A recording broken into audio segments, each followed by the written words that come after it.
उलमा हमारे सर के ताज हैं, लेकिन कौन? बेईमान उलमा नहीं। और वोटों को पैसा लेकर बेचवाने का काम कौन करता है? बेईमान उलमा करता है, उलमा नहीं करता।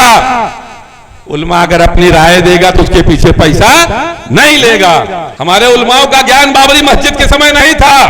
हमारे उलमाओं का ज्ञान जब मौलाना साद साहब गिरफ्तार हुए तब नहीं था। हमारे उलमाओं का ज्ञान तब नहीं था जब मॉब लिंचिंग होती थी, तब नहीं था। लेकिन पैसा पाने के बाद, इलेक्शन से एक दिन पहले चुनाव प्रचार बंद होने के बाद उनका ज्ञान कि भाजपा को कौन रोक रहा है उनको मालूम है।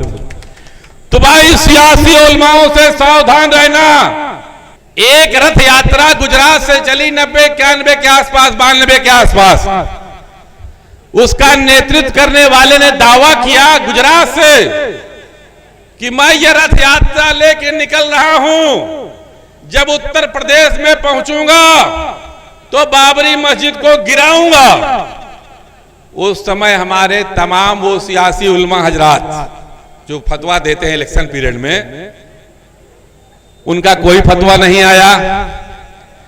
92 का एक दौर आया, बाबरी मस्जिद गिरा दी गई और एक भीड़ ने चैलेंज करके कहा कि मैं गिराने 6 तारीख को जा रहा हूं। हमारे उत्तर प्रदेश के और हिंदुस्तान के किसी सियासी मौलाना ने कोई एहतजाज नहीं किया, कोई एतराज नहीं किया कि हम इसको रोकेंगे। आज कोई भी घटना होती है तो अगर हुकूमत से लड़ने की स्थिति में आप नहीं तो 10 आदमी झंडा डंडा लेके खड़ा होता है कि मुर्दाबाद मुर्दाबाद, हम इसको नहीं मानेंगे। खड़ा होता है ना भाई। किसी सियासी उलमा ने इस बात की कोशिश नहीं की। लेकिन अभी मैं चंद दिनों पहले सीतापुर में था और सीतापुर में पीडीएम गठबंधन का एक नौजवान प्रत्याशी, जिसकी उम्र लगभग इस लड़के के आसपास रही होगी, 25 साल के आसपास था, और सीतापुर में चुनाव मजबूती से लड़ रहा था। इलेक्शन के एक दिन पहले, मतलब इलेक्शन प्रचार खत्म होने के आखिरी तकरीर, इसी तरह एक मंच लगा, वहां मैं मुख्य वक्ता था।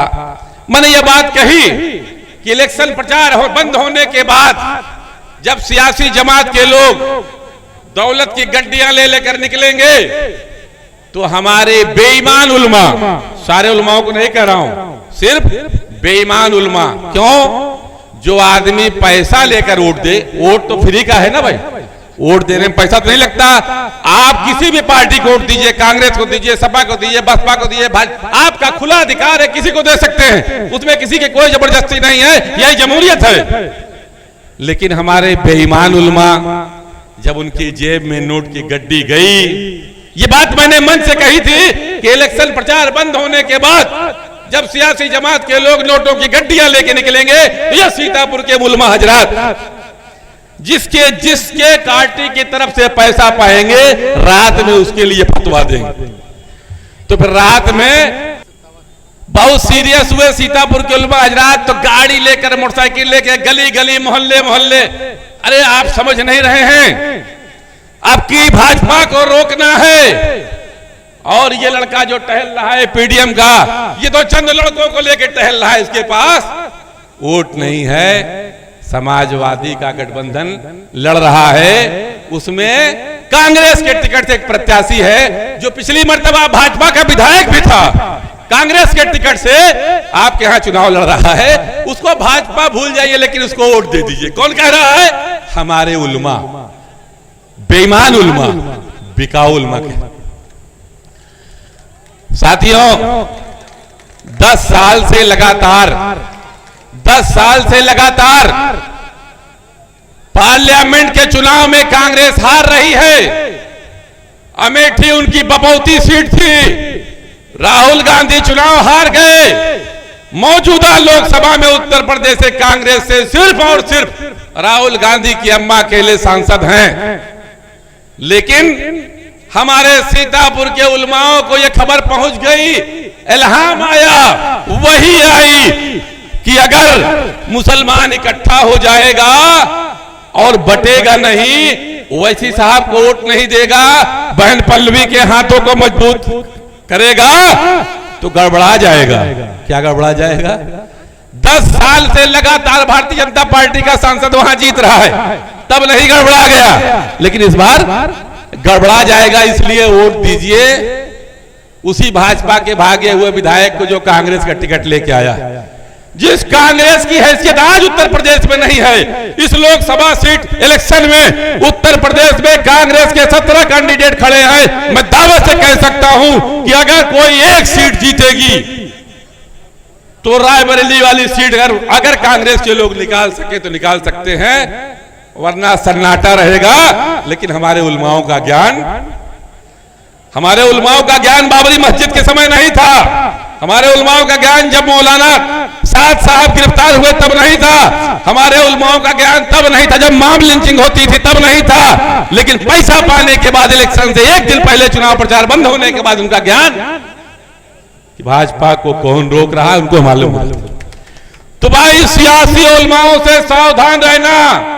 उलमा हमारे सर के ताज हैं, लेकिन कौन? बेईमान उलमा नहीं। और वोटों को पैसा लेकर बेचवाने का काम कौन करता है? बेईमान उलमा करता है, उलमा नहीं करता। उलमा अगर अपनी राय देगा तो उसके पीछे पैसा नहीं लेगा। तो बात कहां चल रही थी? बात ये चल रही थी कि आज पीडीएम गठबंधन में एक तरफ बहुत बैकवर्ड समाज के लोग, विशेषकर कमेरावादी समाज के लोग, खास करके कमेरावादी समाज के लोग, जिसका नेतृत्व से 20 साल पहले एक लौह पुरुष जो इलाहाबाद में नेतृत्व कर रहा था, माननीय सूर्यलाल पटेल जी और उनकी सुपुत्री बहन पल्लवी पटेल जी, और दूसरी तरफ दलित समाज के लोग जो बहुजन समाज से पीड़ित हैं और उनको सियासी हुकूक नहीं मिल रहे हैं, और मुस्लिम समाज जो कि पूरे हिंदुस्तान में सरकारें बनाने की हैसियत में है, वो मुस्लिम समाज मिलकर के बहन पल्लवी पटेल जी के नेतृत्व में दलित बैकवर्ड मुस्लिम संगठन के पीडीएम संगठन को वोट दे करके अपने इस कौशाम्बी सांसदीय सीट से भाई नरेंद्र कुमार सरोज जी को विजयी बनाए और बना सकते हैं। अगर मुस्लिम समाज, बैकवर्ड समाज, दलित समाज इकट्ठा होगा तो आपके वोटों की गिनती उतनी होगी, भाजपा आपके आधे से भी कम पे होगी। दूसरी एक बात कहना चाहता हूं साथियों, जब भी आंदोलन बैकवर्ड समाज के लोगों के साथ लड़ा गया तो उत्तर प्रदेश में वही दिक्कत जो बहुजन समाज की मायावती के साथ थी, अखिलेश जी के साथ भी थी। और आप लोग, ये डूबता हुआ जहाज है। अखिलेश यादव का ये आखिरी चुनाव है। इस चुनाव के बाद उनकी जो 5 सीटों की सियासी हैसियत थी वो भी खत्म हो जाएगी। आज एक नौजवान और एक दिलेर और इस जालिम सरकार से आंख में आंख मिलाकर लड़ने वाली आपके इलाके की बहन पल्लवी पटेल के हाथों को मजबूत करें। और मजलिस इत्तेहादुल मुस्लिमीन की कामयाबी इसी में है, कमेरावादी समाज की कामयाबी इसी में है, और दलित समाज की कामयाबी इसी में है।